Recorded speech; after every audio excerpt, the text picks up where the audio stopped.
In this video, we're going to be using ChatGPT to perform financial analysis based on reports we're creating from QuickBooks Online. So let's take a look at that. So I have QuickBooks Online in front of me. This is a profit and loss for last year by quarter. I'm going to take this report and I'm going to export this into Excel. I'm going to open up that Excel file and I'm simply just going to copy and paste the information from the reports, not the headers, not the footer, just the accounts, the quarters, the amounts. And I'm going to copy that and I'm going to paste that into ChatGPT, but I'm going to tell ChatGPT what I'm doing first. So you are going to help me analyze my construction company's numbers.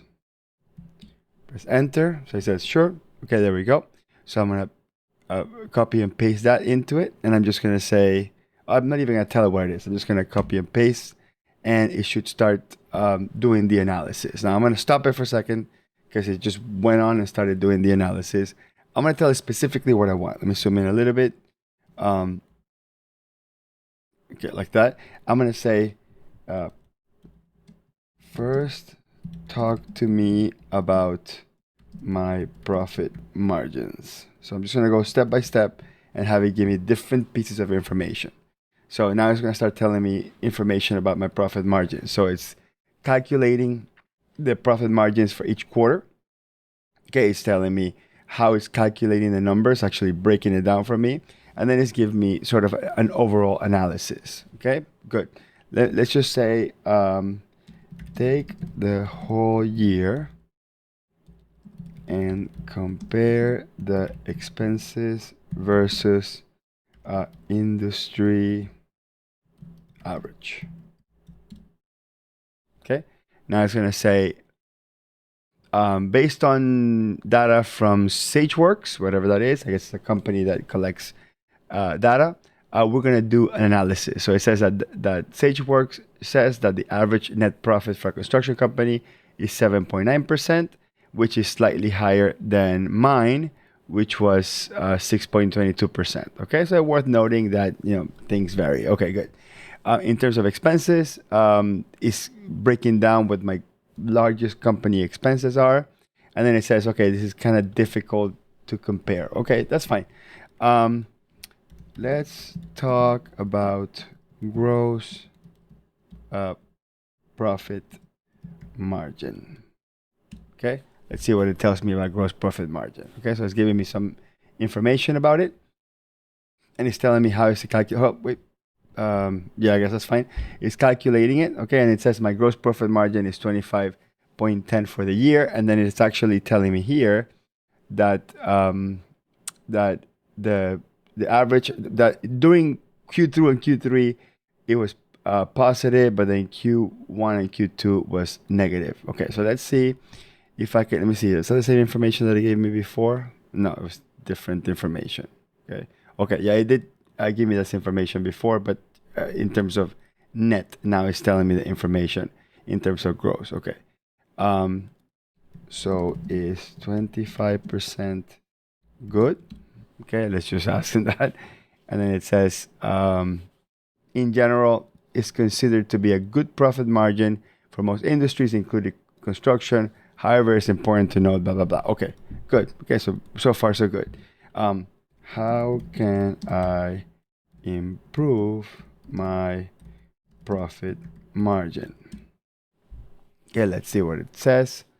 Okay, so it's giving me a couple of pointers here. So increase your price, of course, absolutely. That's always right. Then it gives you some explanation about it. Then it says reduce your costs, and then some explanation about that. Increase efficiency. Okay, so pretty generic stuff. Okay, let's see. How do I decrease my materials cost when the inflation is so high? Let's see if it has an answer for that. Okay, so it tells me inflation is also going to make it challenging to reduce your material costs, and it gives me some suggestions. Renegotiate contracts with suppliers, look for alternative materials, optimize inventory management, increase operational efficiency, implement cost-saving technologies, etc., etc. Pretty generic stuff, but pretty much the same thing you would get from like a business advisor. Anyway, okay. How about my operating expenses? Let's see what it says about operating expenses. So this is just okay. I guess in this case, it's telling me how to reduce my operating expenses. Um, analyze my operating expenses through the year. Let's see what it says. Okay, so it's going through my operating expenses, which in this case are pretty stable through the year. Just for some context, we'll go back here and make sure that we know exactly what this is looking at. This is looking at my operating expenses. Okay, so that's what it's doing. And it says my largest one is payroll, and my second largest one is job-related costs. It's important to review this, and then it says here's some notable expenses: office supplies, rent, payroll, professional fees, advertising. Okay. Let me ask, is my advertising too high? Okay, and then it says, let's see. Based on that you provided, your advertising cost is $7,900. This represents 1% of your total revenue, which is considered to be a reasonable benchmark for advertising. However, this can vary, etc., etc. I mean, it has a lot of caveats and a lot of disclaimers, but this is really good. Let me see. How can I have a winning advertising strategy for my construction business, keeping it at $8,000? Maybe some generic question like this. And then it says here, okay, so you only have $8,000 because it's not that much. Kind of says that. But here's a strategy you can come up with. Define your target audience, focus on digital advertising, leverage customer reviews and referrals, utilize local advertising opportunities. Again, this is the type of advice I give to my clients when we sit down and analyze the reports, which is pretty incredible. What is the tax I will pay for this business income? Maybe something like that. Let's see what it says. Okay, so this case is, I guess my question was too generic. It's just telling me all the things that could potentially change the tax rate. Okay, so let's just be more specific. Let's say, based on my net income, what is my potential estimated tax? This is a C Corp in Florida. Let's see if that helps a little bit. So we went from financial statement analysis to like sort of tax calculation. So this is telling me here that federal income tax is going to be 21%. There's some tax in Florida potentially. And then it says here, okay, based on the 47,000, which is going to be my profit here, 47,000. My tax is going to be $9,000, and then nothing on Florida for some reason. Florida does not impose state corporate income tax. That's actually wrong, because Florida does have state corporate income tax, but above 50,000. So it's hallucinating a little bit there, but that's weird. Okay. Help you navigate. Okay. I did make a mistake here. This is correct. The $9,000, that's 21% of the net, but it actually gave me wrong advice on the Florida income tax. Maybe we'll let that pass for now. Okay. Simulate a 5-minute conversation between Mike, the owner of this construction company, and Hector, the CPA that does the accounting and tax, and Mike wants to understand the numbers. Let's see what that looks like. So here's a 5-minute conversation. So Mike says, "Hi Hector, I've been looking for my financial statements. Can you help me understand the numbers?" Then I say, then I say, "Mike, what would you like to know?" And Mike says, "First off, gross margin 25%, is that good?" Then I say, generally it's good. However, it's important to look at industry benchmarks. So it's sort of translating the financial statement analysis that I'm doing with ChatGPT one-on-one and converting it to a conversation, which is really interesting. The way sort of assume that that's where the conversation would go to. Okay, so then it says, how can I improve my profit margins? And then I hear some suggestions. Then it says operating expenses. Can you break down my expenses for the year, compare it to industry averages? Okay, here's some answers.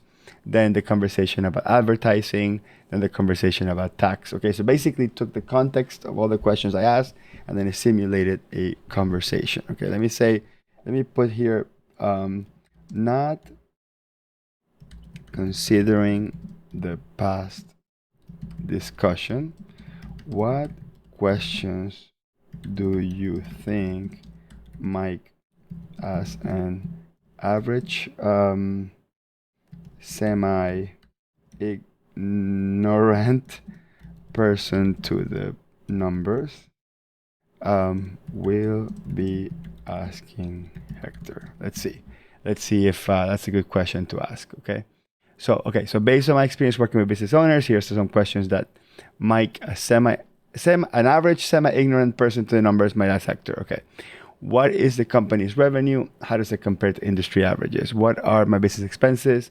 How can I reduce my costs? How much were my profit? Is that good? Do I owe taxes? How much? How can I improve our profitability and reduce costs without compromising quality? Mike's not very ignorant. Actually, these are great questions. Are there any financial red flags or warning signs I should be aware of? What is the current financial health of the business? What can I do to improve it? How can I use financial statements to make better business decisions? What are the financial risks associated with different business decisions, such as investing in new equipment, expanding in new markets, etc.? How can I plan for long-term financial success? Well, those questions are amazing.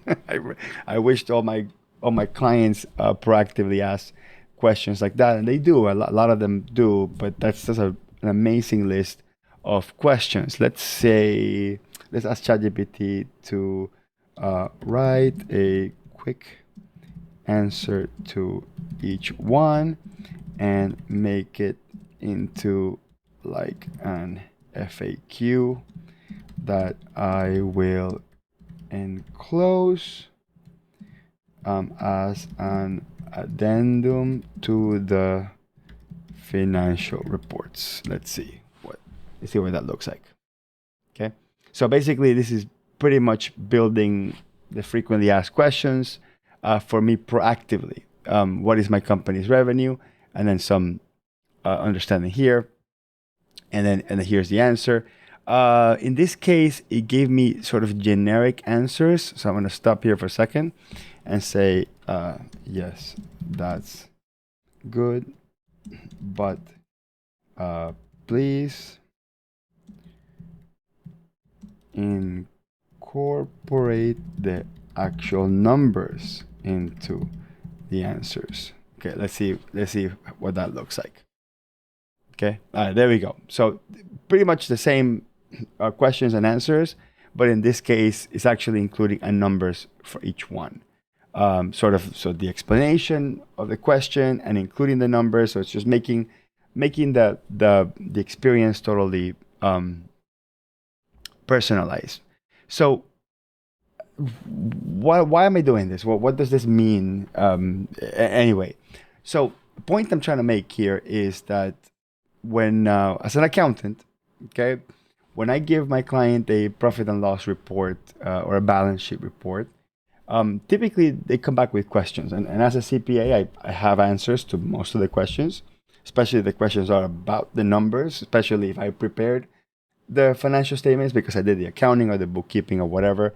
So I shouldn't have too much of a difficulty answering just sort of factual questions about how the numbers came about and what they mean. But the part that ChatGPT can really help, especially as a tool and an aid to support an accounting professional like myself, is to actually help you prepare for a client meeting. Just go through, this is just basically a sort of a brainstorming partner. Look, I just basically copy and pasted the profit and loss, and ChatGPT started creating analysis for me. So imagine a world where I prepare the financial statements, and together with the financial statements, I add maybe like a frequently asked questions with the answers right next to it. Imagine how much better that experience would be for the user of those reports. So that's something I'm thinking about a lot, and that's something that like this year it's like completely changing the way I think about delivering accounting and bookkeeping services. ChatGPT is certainly transforming that. Now, I do want to show you something. It's kind of like an added bonus. I have an app called RightTool. If you follow me on YouTube, you might already know about this. If you look at my QuickBooks, it's sort of this little tool that sits on the right side of the screen. That's an additional Chrome extension that does that. And we're already experimenting with integrating ChatGPT with QuickBooks Online through RightTool. So this is not available to the public yet, at least as of the date of this video. This is on a beta, and we have only a select number of users using this, and including me. But this is really exciting. It's worth showing to just give you an idea for how to avoid, like how in the future we're really not going to have this experience where we copy and paste profit and losses into ChatGPT. Accounting software is just going to have this stuff built in. So that should also make you think about, if you're an accounting professional, what's your job going to be when accounting software might be able to do these things I just showed you how to do sort of automatically and behind the scenes and in a one click. So let me show you what I mean. So in this beta version of RightTool that I'm testing, and only a couple of users testing, you see this thing that says Report Analysis AI. Once we have that turned on, and at the bottom of the report, basically what RightTool does, or what this version of RightTool does, demo, the beta version has this link called Insert ChatGPT Report Analysis. So essentially, you click on that, and this little window pops up. And again, QuickBooks doesn't have this built in. We are doing this with the beta version of RightTool, and we're connecting to ChatGPT. And essentially, what we're doing is, we're taking that P&L and we're sending it to ChatGPT, and then we're going to come back with less than 4,000 characters, and we're going to insert that mini analysis into the report. So I'm going to put here, analyze the gross income, gross profit, operating expenses, net profit for the 4 quarters and the year, and also add 3 suggestions on how to improve profitability using these numbers as a benchmark, let's say, as a benchmark. Okay, let me just fix this spelling check here and spelling check there. I'm gonna click on Ask ChatGPT, and then basically RightTool is grabbing the report from QuickBooks Online, is sending it to ChatGPT the exact same way I showed you how to do that manually with a copy and paste. It's adding this specific thing to the prompt, because we made it open prompt. So as a user, you can pick whatever prompt you want. It's bringing the information back and is injecting it or inserting it into the report, okay? Which is really cool. So notice that here it says, here's the analysis of XYZ Corp. For now, we're not sending ChatGPT the real company name. We're just sending the numbers. That's why it just says XYZ Corp. Okay, in the future, we're gonna have to figure out what that looks like, because some people are not gonna want to send actual information to ChatGPT about their business, and also with the company name attached to it. So for now, we're just using generic company name like that. So here we go. Gross profit throughout the year generated this much income. Construction income being the primary contributor. Here's the total. Gross profit. Here's an explanation. Similar explanation that I was getting through ChatGPT when we were testing it, when I did the copy and paste. But because I prompted it to stay under 4,000 characters, which is the maximum amount that QuickBooks allows you to inject data into a report, just like in the report notes.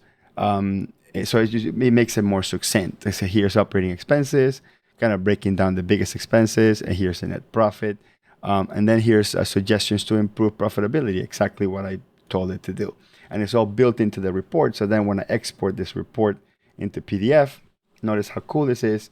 The PDF itself, it has all the notes inside the report built in. I mean, otherwise, if you didn't have this version of RightTool that I'm using, then what you would do essentially is you would click on Edit Notes, and then imagine that this was not injected by ChatGPT automatically via RightTool. You will be doing basically the copy and pasting from ChatGPT into the report manually. Okay, so if it wasn't integrated, you would still be opening ChatGPT, doing the entire thing, figuring out what's going to be that piece that you want to put, and just basically copy and paste it into QuickBooks Online without having to use RightTool to connect to ChatGPT and bring that in.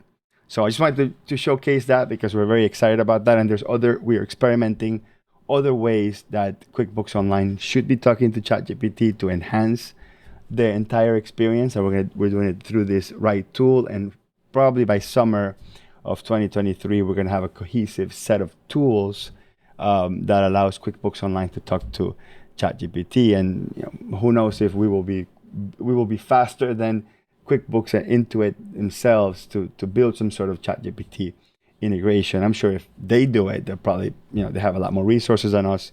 They could probably do something amazing. But this kind of showcases the potential that it has to start integrating your GL, your accounting software, your numbers into ChatGPT to sort of enhance the entire experience for the accountants, the bookkeepers, the small business owners, everybody. So anyway, I hope you enjoyed this video, and I'll see you on the next one.